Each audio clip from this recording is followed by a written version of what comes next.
All right, our next speaker is Kirsten Jensen. She has worked in the intersection of communication and technology her entire career. As the Associate Vice President of Marketing at Minnesota State University Moorhead, Kirsten leads a small but mighty team dedicated to sharing MSUM's story and helping prospective students see themselves as dragons. She believes in the magic of gratitude and the healing power of a good laugh. She's thankful to live in a house full of boys who make her laugh every day. And to provide a demonstration of this iconic laugh, I'm going to see how many bad dad jokes it takes to make her laugh so you all can hear it. All right. Hey, Kirsten. Air used to be free at the gas station. Now it costs $2.50. Do you want to know why? Inflation. Close. Close. All right. Okay. How do you throw a party in outer space? How? You plan it. Was that it? That was better. Okay. Don't quit my day job. Got it. What do you call a fancy fish? I don't know. Sophisticated. I'm trying. I'm sorry. Why was 6 afraid of 7? I think my boys would tell me 7, 8, 9. They're proud of me. Okay. I ran out of jokes. Oh no, I wasn't prepared. Improv is hard. Kirsten Jensen, everybody.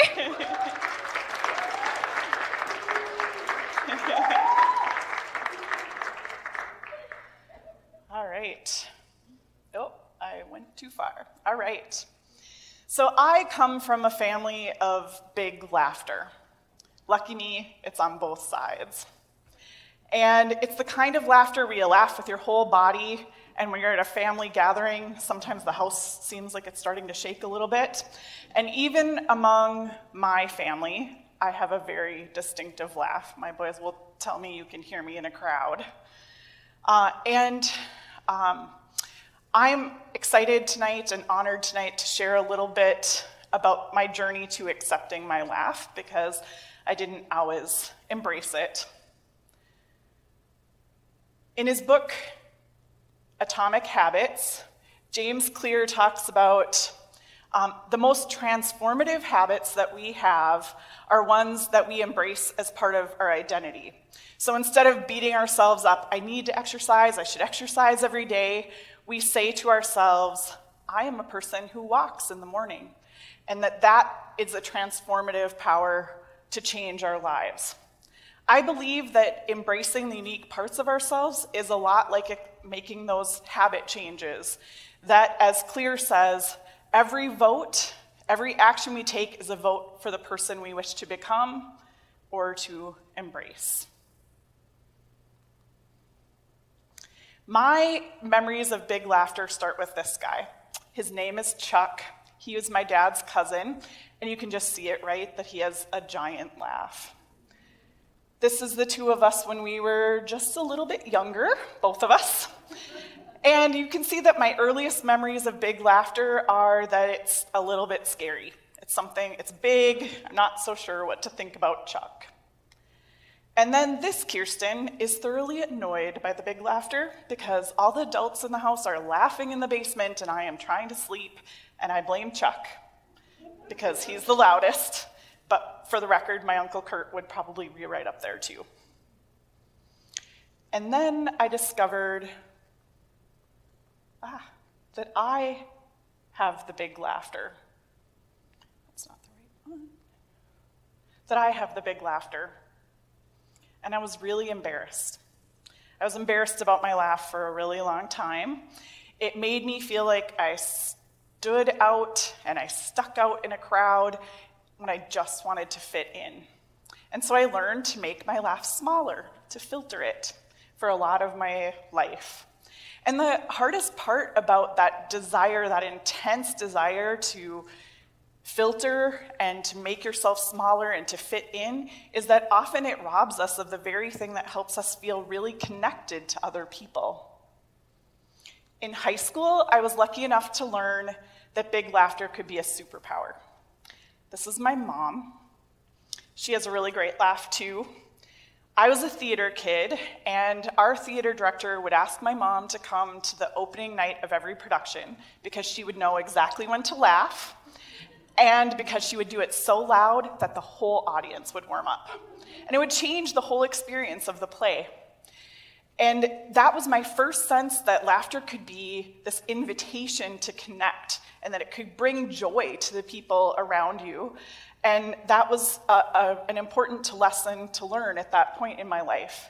In his book, The Art of Gathering,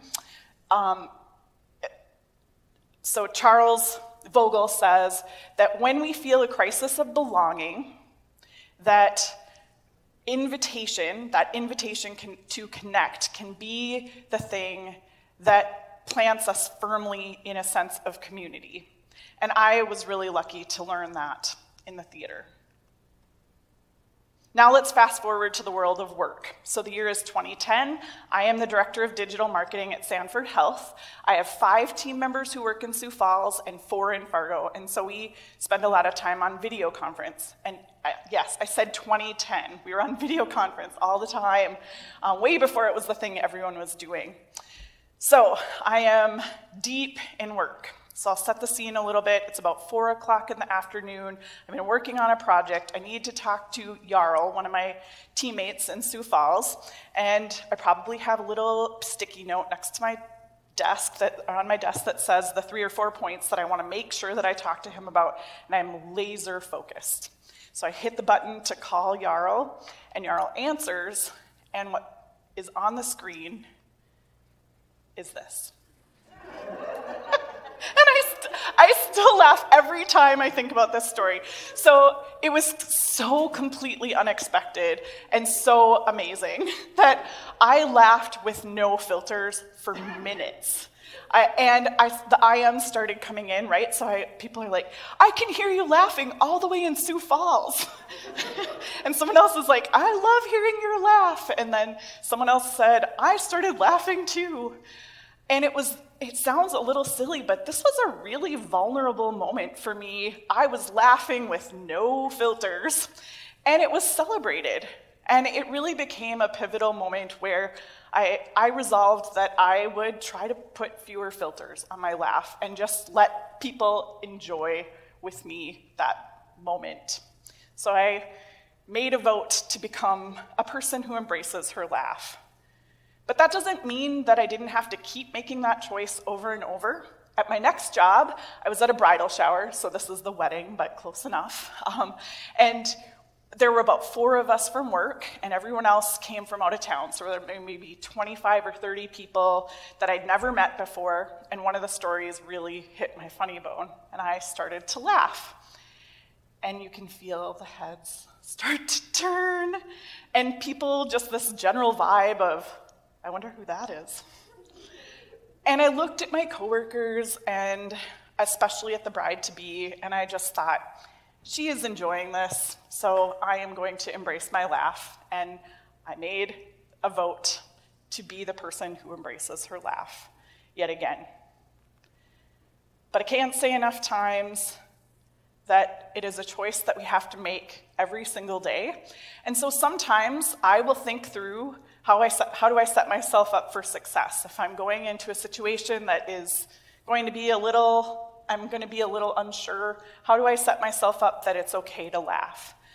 I'm currently the AVP of marketing here at MSUM, and when I applied for this job 3.5 years ago, I knew that a big laugh in the middle of the interview process could be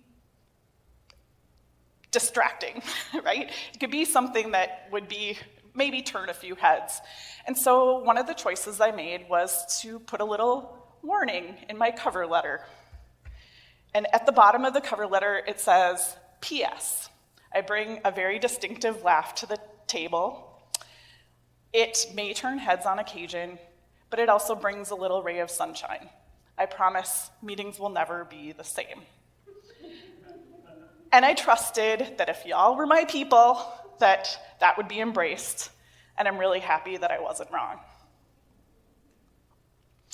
I hope that someday, because I have embraced my laugh over and over, that people will reflect with all the feelings about my laugh the way I reflect on Chuck. And my hope for you is that you won't hide your magic, that you will embrace the unique parts of yourself in a way that makes everyone else feel comfortable doing the same, and that every day you'll take a vote to become the person that you wish to be.